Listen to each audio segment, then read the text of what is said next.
जय हिंद। स्वागत है आपका इंडियन न्यूज़ एनालिसिस के एक नए एपिसोड में।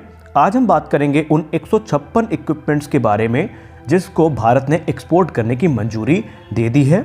हम आपको बताएंगे कि वो कौन कौन से हथियार हैं और भारत का क्या प्लान है 2025 का। भारत कैसे 2025 तक अपनी जो एक्सपोर्ट मार्केट है उसको $5 बिलियन का करने की सोच रहा है। तो आइए इस पे हम बात करेंगे। सबसे पहले हम आपको बता दें कि आज यानी गुरुवार को भारत ने जो अपने फ्रेंडली नेशंस हैं यानी जो मित्र देश हैं उनके लिए इंडिजिनस जो वेपन्स हैं उनको एक्सपोर्ट करने का जो अप्रूवल है वो दे दिया है।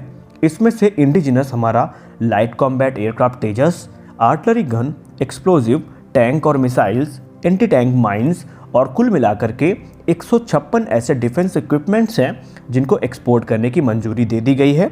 हालांकि अभी डिटेल में ये लिस्ट हमें नहीं मिली है कि वो 156 कौन कौन से हैं, लेकिन जो अपडेट आई है उस हिसाब से अगर हम माने तो इनमें से 19 जो सिस्टम होंगे वो एरोनॉटिकल सिस्टम्स होंगे, 16 nuclear biological chemical equipments, 41 armament और combat system, 28 naval system, 27 electronic और communication system, 10 live protection items और 4 missile system, 4 micro electronic device और 7 अलग जो मटेरियल्स हैं वो शामिल हैं। और ये जो लिस्ट है ये defence research and development organisation यानी हमारी DRDO द्वारा रिलीज़ किए गए हैं। जैसे ही हमको ये मिल जाएंगे हम आपको कम्युनिटी टैब में देख देंगे, आप वहाँ पर देख लीजिएगा। लेकिन अगर हम बात करें इनमें जो प्रमुख हथियार हमारे जा रहे हैं एक्सपोर्ट में, वो हमारा सबसे पहला होगा आकाश मिसाइल सिस्टम। आपको ऑलरेडी हमने कई बार बताया है कि इसको अप्रूवल मिल चुका है, क्लियरेंस मिल चुकी है एक्सपोर्ट की। और ये एक ऐसा सिस्टम है जो किसी भी एनिमी एयरक्राफ्ट को, क्रूज मिसाइल को, अनमैन्ड एरियल व्हीकल यानी UAV को मार सकता है। दूसरा जो प्रमुख हथियार सामने आया है वो हमारी खुद की indigenous beyond visual range missile अस्त्र है। फिर हमारी जो एंटी टैंक मिसाइल हैं जैसे कि नाग हो गई, ये एक्सपोर्ट में जाएगी।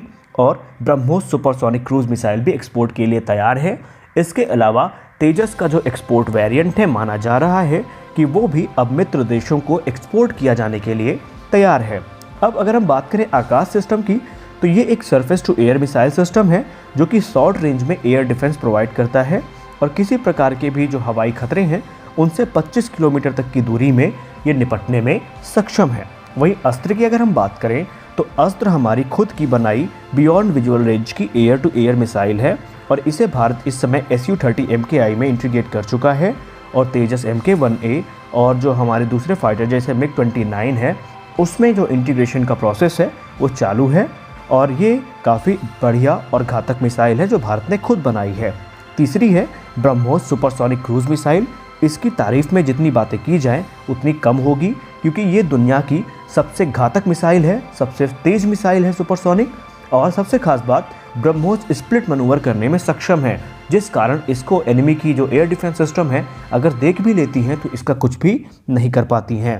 अगला अगर हम बात करें ब्रह्मोस के बाद तो ब्रह्मोस की अगर हम बात कर ले पहले तो इसको सबसे खास बात यह है कि एयरक्राफ्ट से लॉन्च किया जा सकता है, शिप से लॉन्च किया जा सकता है, सबमरीन से लॉन्च किया जा सकता है और जो लैंड बेस्ड लॉन्चर्स हैं इनसे भी लॉन्च किया जा सकता है। अब इंडियन गवर्नमेंट का क्या कहना है? भारत सरकार ये मानती है कि जो डिफेंस एक्सपोर्ट है अब उसमें कुछ इन्हेंसमेंट आने की ज़रूरत है और ऐसा गवर्नमेंट उम्मीद कर रही है कि 2025 तक जो हमारे इक्विपमेंट्स होंगे ये तकरीबन $25 बिलियन की कीमत यानी 35,000 करोड़ रुपए तक के जो डिफेंस इक्विपमेंट्स हैं वो एक्सपोर्ट किए जाने की उम्मीद है। और इसीलिए जो हमारी नई defence production export promotion policy 2020 थी उसके अंतर्गत ये काम किया जाएगा। यही नहीं, भारत जो मित्र देश हैं ये भी चाहता है भारत उनके साथ मिलकर के जो मिलिट्री टेक्नोलॉजी है इसको आगे बढ़ाने का काम उनके साथ किया जाए। आपका इस पे क्या विचार है कमेंट सेक्शन में ज़रूर बताइए। दोस्तों हम अगली न्यूज़ आपको बताएं उसके पहले हम आपसे एक चीज़ क्लियर कर देते हैं कि इस अपडेट में जो हम आपको बताने वाले हैं हमने अपने तरफ से कुछ भी ऐड नहीं किया है, बल्कि हूबहू ये जो पूरा वक्तव्य हम आपको बताने वाले हैं ये HAL chairman R Madhavan sir का एक बयान है जो उन्होंने द प्रिंट को दिया है। तो आइए जान लेते हैं पूरा मामला क्या है। दरअसल द प्रिंट को तेजस एक्सपोर्ट के बारे में जवाब देते हुए R माधवन सर ने ये कहा कि तेजस ना सिर्फ एक अच्छा एयरक्राफ्ट है बल्कि यह पॉकेट फ्रेंडली भी है और एक तेजस एयरक्राफ्ट की कीमत सिर्फ 309 करोड़ रुपए आती है और कई साउथ ईस्ट एशिया के देश हैं, मिडिल ईस्ट एशिया के देश हैं जिन्होंने अपना इंटरेस्ट तेजस पर दिखाया है। उन्होंने द प्रिंट को दिए गए एक इंटरव्यू में उनके एक सवाल का जवाब देते हुए ये कहा कि अगर हम तेजस के एक्सपोर्ट की बात करें और इसकी प्राइसिंग की बात करें तो ये काफ़ी अलग चीज़ें हैं। उन्होंने कहा कि अभी तक आपको सिर्फ इतना ही पता है कि 83 तेजस फाइटर्स के लिए 48,000 करोड़ रुपए का जो कॉन्ट्रैक्ट है वो साइन किया गया है। अगर हम इसमें से टैक्स को हटा दें और जो कुछ ज़रूरी फॉरेन एक्सचेंज को हटा दें तो इस पूरे प्रोजेक्ट की कीमत तकरीबन 36,000 करोड़ रुपए ही बचती है। उन्होंने कहा कि कुछ लोग ऐसे हैं जो 48,000 रुपये की कीमत के हिसाब से ही एक तेजस एयरक्राफ्ट की प्राइसिंग निकाल रहे हैं, जो कि काफ़ी गलत है और उनके कैलकुलेशन में एक तेजस की जो प्राइस आ रही है वो बहुत ज़्यादा आ रही है। दरअसल ऐसा कुछ भी नहीं है। उन्होंने कहा कि अलग अलग टैक्सेस होते हैं, बहुत सारी ड्यूटीज़ होती हैं, फॉरेन एक्सचेंज होते हैं जो इसके प्राइस को बढ़ाते हैं और अगर इसको हटा दिया जाए तो तकरीबन सिर्फ 36,000 करोड़ रुपए का ही ये प्रोजेक्ट है। उन्होंने कहा कि एक्चुअली अगर हम बात करें तो जो तेजस का 83 तेजस का जो ऑर्डर है ये सिर्फ 25,150 करोड़ का ही है। उन्होंने इस चीज़ को समझाया भी कैसे। उन्होंने कहा कि हमें तकरीबन कस्टम वर्क के लिए, टैक्सेस के लिए 9,200 करोड़ रुपए देना होता है। इसके अलावा जो 11,000 करोड़ रुपए के आसपास की कीमत है वो इसके स्पेयर्स के लिए, ग्राउंड इक्विपमेंट्स के लिए, ट्रेनिंग के लिए और भी कई सारी चीज़ें जिसके लिए हमें देना पड़ता है और मिला करके इसीलिए ये कीमत इतनी ज़्यादा हो गई है। वरना अगर हम एक एयरक्राफ्ट की खाली प्राइसिंग की बात करें तो वो सिर्फ 309 करोड़ के आसपास ही होती है। वहीं तेजस का जो ट्रेनर वेरिएंट है इसकी खुद की कीमत सिर्फ 280 करोड़ रुपए है और इसीलिए इनका ये मानना है कि ये काफ़ी पॉकेट फ्रेंडली एयरक्राफ्ट होगा और ये काफ़ी सस्ता एयरक्राफ्ट होगा हमारे फ्रेंडली नेशन के लिए जो इसको लेंगे और वही भारत के लिए भी ये बहुत ज़्यादा आगे चल के महंगा नहीं होने वाला है। रही बात तेजस की परफॉर्मेंस की तो तेजस को पाकिस्तान के JF-17 का सबसे बड़ा कंपटीटर माना जाता है और ये कई मायनों में JF-17 से अच्छा है। डिफेंस ऑफिशियल ने ये भी कहा कि जो तेजस की परफॉर्मेंस है वो काफ़ी सुपीरियर है।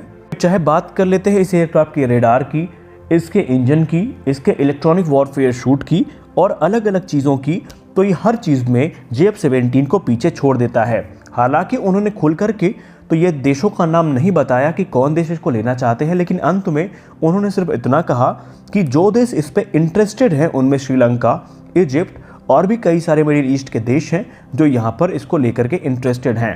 और रही बात एक्सपोर्ट टारगेट की तो तेजस का एक EX वेरिएंट ऑलरेडी बन रहा है जो कि खाली एक्सपोर्ट को ध्यान में रख करके बनाया जा रहा है। तो यहाँ पर हमने आपको बताने की कोशिश की कि एक्चुअली यहाँ पे जो 48,000 करोड़ रुपए का प्रोजेक्ट है वो किस किस चीज़ से मिलकर के बना है और इसी के हिसाब से। अच्छा, एक चीज़ यहाँ पे सही भी है और आप खुद सोचिए कि बहुत सारे लोग या हम लोग कर क्या रहे थे अभी तक, हम लोग ये मान रहे थे कि 48,000 करोड़ रुपए का अगर प्रोजेक्ट है तो उसी के हिसाब से हम एक तेजस की प्राइस निकाल रहे थे। और आज सर का ये बयान उस समय आया और ये काफ़ी महत्वपूर्ण भी है और इसने हम लोगों की आंखें भी खोली हैं क्योंकि यहाँ पे आज सच्चाई सामने आई है कि दरअसल 48,000 करोड़ रुपए सिर्फ जहाज़ के लिए नहीं दिए गए बल्कि पूरी उसकी जो स्पेयर्स होते हैं, जो टैक्सेस होते हैं, सब मिला करके ये जो HAL की ज़रूरतें हैं वो पूरी की गई हैं। तो आई होप आपको वीडियो अच्छा लगा होगा। वीडियो अच्छा लगा तो वीडियो को लाइक करिए, नए हैं तो चैनल को सब्सक्राइब करिए। मिलते हैं अपने अगले वीडियो में, तब तक के लिए जय हिंद।